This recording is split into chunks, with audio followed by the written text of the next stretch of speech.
Seja muito bem-vindo aqui ao meu canal do YouTube e agora nós vamos aprender sobre o livro de Sofonias. Se você ainda não me conhece, caiu aqui de paraquedas, eu preciso dizer para você que aqui nesse canal a gente faz resenha, um resumo de cada um dos livros da Bíblia. Estamos agora em Sofonias, mas antes de Sofonias temos aí todos os livros, desde Gênesis até Sofonias. Vou deixar o card da playlist aqui em cima, então quando acabar esse vídeo aqui você vai lá e assiste os outros vídeos também. Bora fazer a maratona de Velho Testamento, enquanto ainda é tempo, que na próxima semana a gente já vai entrar no Novo Testamento, enfim. E desde já, antes da gente começar a conversar aqui sobre Sofonias, deixa aqui pra mim um like, por favor, deixa um comentário, compartilha com alguém, porque isso me ajuda muito aqui no YouTube, tá bom? Sem mais delongas, bora pro vídeo. Sofonias é o 9º livro do conjunto de livros que compõem os profetas menores da Bíblia. Então, começando lá em Oséias, estamos agora em Sofonias, é o 9º profeta menor. E de Sofonias até o final do Velho Testamento temos aí só mais 3 livrinhos, né? Ageu, Zacarias e Malaquias. E aí encerra o Velho Testamento e começaremos no Novo Testamento. O capítulo 1, versículo 1 do livro de Sofonias começa falando aí sobre a genealogia de Sofonias. Então fala quem foi o pai de Sofonias, quem foi o avô de Sofonias, o bisavô de Sofonias e o trisavô de Sofonias, que foi Ezequias. Alguns estudiosos, a maioria deles, na verdade, acreditam que esse Ezequias é o rei Ezequias, do reino de Judá, que foi rei aí durante esses anos aí de 700 anos antes de Cristo. E sendo assim, Sofonias profetizou durante aí o reinado do rei Josias. Lembra do rei Josias, lá do livro de 2 Reis? Aquele que fez a reforma religiosa. Inclusive, vou deixar o card de 2 Reis aqui em cima para você acompanhar depois. Então, Josias, ele era o rei naquela época. E Josias reinou aí de 640 a 609 antes de Cristo. Acredita-se, portanto, que Sofonias era um primo do próprio rei Josias. E no decorrer do capítulo 1, nós vemos aí Sofonias anunciando o terrível dia do Senhor, assim como o profeta Joel também anunciou esse terrível dia. Na verdade, nós hoje em dia lemos e interpretamos o terrível dia do Senhor, que é o dia da destruição, como o dia da destruição da terra, né? Como algo mais próximo aí do Apocalipse. Porém, algumas pessoas, alguns historiadores, alguns estudiosos acreditam que se referia a esse dia do Senhor o dia em que Jerusalém realmente foi destruída, que foi um pouco depois aí da profecia de Sofonias, em que houve aquele cerco de Jerusalém, a destruição da cidade de Jerusalém, e o povo de Jerusalém foi cativo, né, levado preso como escravo, né, cativo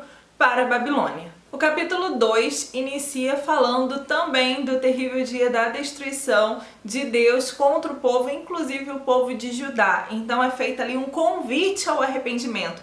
Ou seja, Sofonias começa a anunciar que o povo deveria se arrepender e voltar ao Senhor. Isso está bem claro no versículo 3 do capítulo 2, que diz o seguinte: voltem para Deus todos os humildes desse país, todos os que obedecem às leis de Deus, façam o que é direito e sejam humildes. Talvez assim vocês escapem do castigo no dia da ira do Senhor. Então nesse versículo aqui fica bem claro exatamente isso, que Deus está falando através de Sofonias sobre o dia do castigo, mas que está convidando o povo a se arrepender dos seus maus caminhos. Ainda no capítulo 2, a partir do versículo 4, Sofonias começa a profetizar ali sobre o castigo das nações, ou seja, os povos em volta de Jerusalém que também passariam por esse momento aí de tormenta, né, do terrível dia do Senhor. E ele profetiza contra os filisteus, contra Moabe, Amon, Etiópia, Assíria, todas ali ao redor do reino de Judá, né, de Jerusalém. No capítulo 3, Deus explica por meio de Sofonias o motivo pelo qual ele está dizendo ali que ele vai destruir a cidade. E ele vai destruir a cidade por conta da corrupção, por conta das maldades que o povo de Jerusalém anda fazendo. Inclusive ele diz que ele tem falado e o povo de Jerusalém não escuta. Ele diz que o povo não quer nem ser corrigido por ele. não quer nem receber a repreensão. E Deus também fala que o povo não confia nele e não pede ajuda dele, né? Pelo contrário, acaba aí buscando ajuda aos outros ídolos. E nos versículos seguintes, aí uma denúncia do pecado do povo. Juízes, autoridades, sacerdotes, profetas, que são orgulhosos, enganadores, vaidosos e profanaram o templo de Deus. Mas que depois desse tempo de juízo haverá um tempo de salvação. E aí Deus diz que ele julga as nações e que depois ele vai trazer o seu povo espalhado por todas as nações novamente para adorarem a ele, destruirá os ídolos. Por isso essa relação, né, com o dia do Senhor, com o dia no final dos tempos mesmo, né, com o Apocalipse em si. E aí Deus promete então salvação para o povo que ficar, né, os humildes, ajuizados e que confiam em Deus. E o livro termina com alguns versículos de louvor, hinos de louvor a Deus, dando graças a Deus porque Ele vai salvar o seu povo. Vou ler aqui só 2 versículos, capítulo 3, versículos 16 e 17, que dizem assim: Chegará o dia em que dirão a Jerusalém: Não tenha medo, povo de Sião, não desanime, nem perca a coragem, pois o Senhor seu Deus está com vocês. Ele é poderoso e os salvará. Deus ficará contente com vocês e por causa do seu amor lhes dará nova vida. Ele cantará e se alegrará como se faz num dia de festa. E o último versículo, versículo 20, diz assim: Quando chegar aquele dia, eu os ajuntarei, eu os trarei de volta para o seu país, farei com que prosperem de novo, vocês serão famosos no mundo inteiro e todos os povos os respeitarão.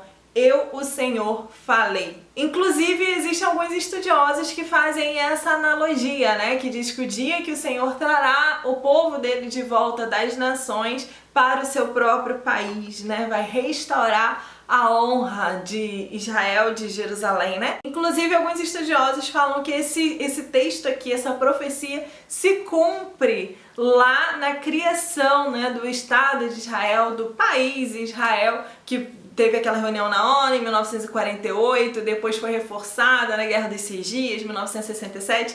Então toda essa situação aí que a gente viveu nos nossos dias, né? Muitos viveram, nossos pais, nossos avós viveram, e que a gente conhece hoje da história aí, né? Que a gente estuda nas escolas e tudo. Tem vários cumprimentos da Bíblia, né? E algumas pessoas dizem que esse é um cumprimento disso, né? Quando Deus trouxe o seu povo, né? A sua nação, os judeus que estavam espalhados em todo o mundo, trouxe de novo e criou ali o Israel para eles. Então, para resumir o livro de Sofonias, que é um livro bem pequenininho, são 3 capítulos só, para resumir aí a mensagem geral que Deus passa é o seguinte: Deus é justo. Ele não castiga só os inimigos, ele castiga também o seu povo, porque o seu povo estava adorando os outros ídolos, tinham virado as costas para ele. Mas ele também é misericordioso e pronto para perdoar aqueles que se arrependerem, né? Aqueles que buscam o arrependimento. E essa é a mensagem do livro de Sofonias. Espero que você tenha gostado do vídeo. Não se esqueça do meu like, de compartilhar com alguém que está estudando a Bíblia, de compartilhar com alguém que precisa estudar a Bíblia, tá bom? Obrigada por assistir até aqui. Ah, tem uma coisa importante. Se você quer fazer parte do meu estudo bíblico do Novo Testamento, eu vou montar um estudo bíblico mesmo, assim, pra gente compartilhar material, estudar junto. Então, se você tem vontade de fazer parte dessa equipe, se cadastra no meu site, que eu vou deixar o link aqui na descrição, www.ilanacosta.com.br. Vai lá na aba de estudos e cadastra lá o seu e-mail, que eu vou entrar em contato aí com vocês para te convidar pra gente começar aí o nosso estudo bíblico juntos, gratuitamente, obviamente. E se você tem Instagram, me segue lá no Instagram também, @ilanacostaoficial. Eu compartilho algumas coisas por lá, o meu dia a dia, enfim. Obrigada por assistir até aqui, que Deus abençoe você e a sua casa. Um beijo. Tchau, tchau.